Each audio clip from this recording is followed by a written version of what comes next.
Vores frivillige medarbejdere gør en kæmpe forskel. De har selv oplevet at miste, og de er et godt sted i livet, så de kan give håb til nye familier, der står et svært sted i livet og oplever den sorg, det er at have mistet. Det giver virkelig meget at føle, at jeg kan hjælpe nogle andre, der har stået i samme situation.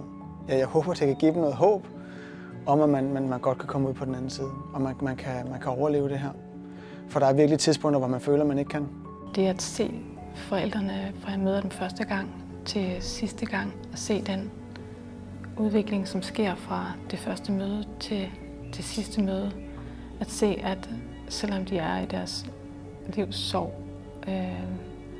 at de stille og roligt finder en lille vej og noget at stå på, og en forståelse af sin sorg og det at være i sorg, og finder et fællesskab med de andre forældre, som de møder i sorggrupperne.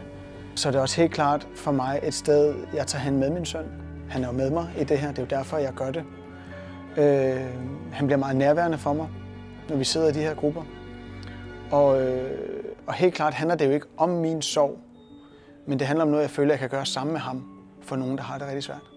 Så hvis du har lyst til at give noget til familier, hvis du har det overskud af et rigtig godt sted i livet, så kan du blive frivillig medarbejder hos os.